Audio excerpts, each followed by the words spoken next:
Hey everyone, this is Des, and you're listening to The Wellness Project, powered by Spotlight Coalition, and this is episode number 69.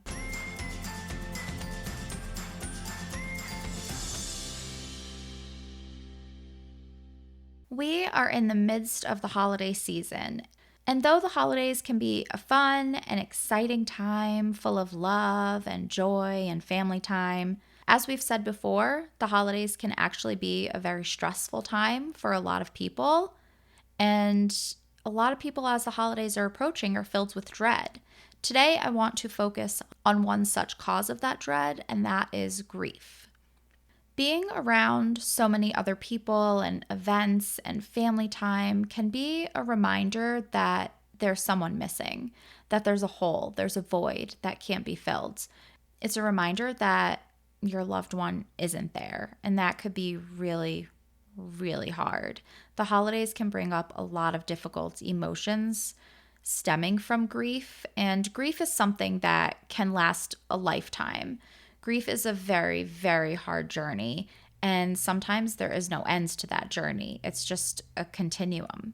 And sometimes it feels a little better. Some days are better than others, some months are better than others, but sometimes it just hits you like a ton of bricks with, I don't know, memories or triggers. You smell your loved one's perfume, or you find something of theirs, or you see a video that reminds you of them. There's different triggers to remind you of that pain.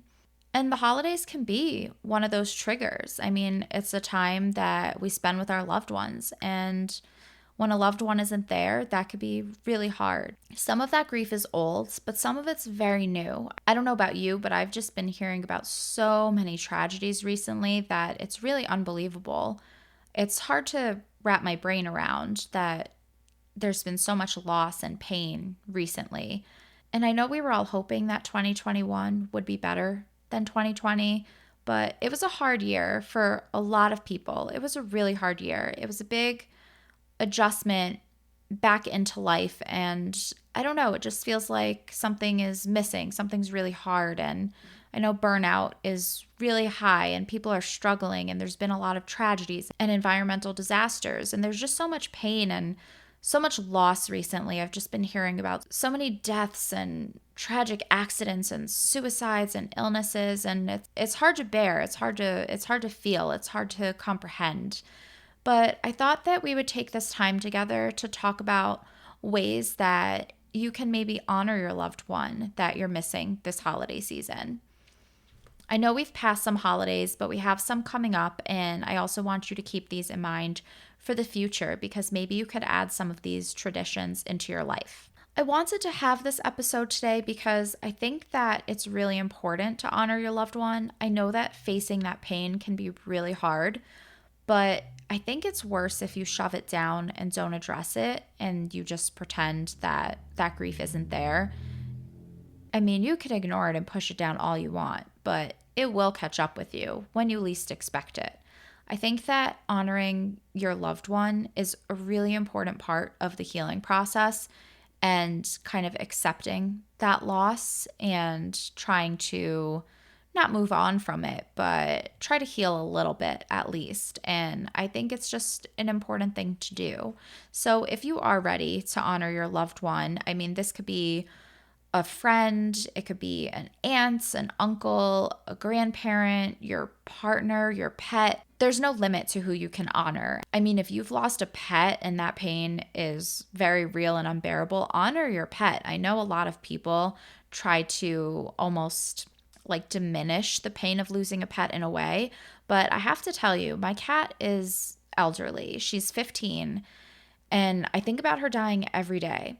She's been having a lot of health issues lately, and I just can't imagine my life without her. I've had her 11 years now, and I just, the day she goes, which I've been thinking about a lot, is going to be my hardest day. I actually joked with Mark recently, and I said that I really need to save up my sick days. I can't get sick or anything, because if she goes this year, I mean, I'm going to be out of work for at least a week, at least, because even thinking about her passing away brings me to tears. So I don't understand how I'm going to function after she passes away. And that pain is really real. And, she's a cat, and a lot of people might say, it's just a cat, but your pets are your family. So I don't want you to limit honoring your loved one to your partner or parent. Like, any kind of love that you feel a loss for is worth honoring. So here are a few ideas of how you can honor your loved one this holiday season, whoever they may be. And feel free to obviously take this list with a grain of salt. You can think of your own ideas, get creative, and let me know your ideas because I would love to add them to my blog, which I was going to mention too. If you go to accordingtodez.com and you click on wellness, check out my blog because I did write down all of these ideas, and you can check them out there if you want to hear more ideas, or if you are in the car or whatever and you can't write them down and you want to remember them. So accordingtodez.com in the wellness category. So one thing a few people in my Facebook group said, which I really liked this idea, and we actually did this for my grandma, is leave an empty seat at the table. After my grandma passed away, after the funeral, we went out to eat to Olive Garden, and it was me, my mom, and my aunts, and my uncle and my grandfather. And my grandpa asked if we could leave an empty seat for my grandma. And the staff at Olive Garden was honestly amazing because I guess the waitresses let the chef know that we had just come from my grandma's funeral. The chef cooked my grandma a plate of pasta, and it was so sweet. And the waitress came out, and a few of them came over and served it at the table. And, I was young, so I don't know if I'm remembering this exactly right, but I remember some of the waitresses coming over and putting the plate down, and my grandpa seemed really happy about that. And it was a really touching moment. So I think leaving an empty chair at your table and maybe serving your loved one's favorite meal, cooking their favorite meal, or baking their favorite dessert would be a really great way to honor them, or serving their favorite meal or baked goods at your holiday dinner or event. I think that would be really great as well. Some people like the idea of kind of like almost a little shrine, like a little area where you could honor your loved one. You could leave notes there, or their belongings, or some pictures. So that might be a nice special area that you keep up. I worked with a family many years ago that they had an area in their house for their loved one that had passed, and it brought them a lot of comfort. If you have a Christmas tree, if you celebrate Christmas, you can create a memorial ornament, which I love as well. I have a little ornament for my cat, Allie, that I made when I was a kid, and I still hang it on my tree every year, and it reminds me of her. And at my dad's house, we have an ornament of my step-grandparents, and I love seeing that ornament go on the tree every year. Along the same lines, you could also hang a stocking with their name on it, or put out a special decoration in their honor. And along the lines of, goodwill and charity, you could donate in your loved one's name. You could donate to their favorite charity or cause, or you could adopt a family during the holiday season in their name. Any sort of, donating your humanitarian act like that, I think, is a great way to honor your loved one. If it's your holiday dinner or New Year's toast, you could have a toast in your loved one's name. If your loved one had a favorite holiday tradition, you can continue that holiday tradition. I think that would be a great way to honor them. It would remind you of them every single year. So guys, these are just a few ideas. Again, visit accordingtodez.com in the wellness section, and you will find my blog, How to Honor Your Loved One During the Holidays, for more ideas. I know this can be a very hard time, especially if you've lost someone, recently, a long time ago, but if it was a more recent death, you might be having a hard time during this time. So be gentle with yourself, take care of yourself, go day by day, honor your loved one. And, that's all we could do. We could just remember them and talk about them and bring up stories about them, remember the good times. So though the holidays can be a hard time and this pain can be overwhelming and unbearable, I think that we can find ways to honor our loved ones during this time, and maybe our grief doesn't have to completely ruin our holiday. After all, we do have other loved ones we want to spend time with and cherish our time with, right?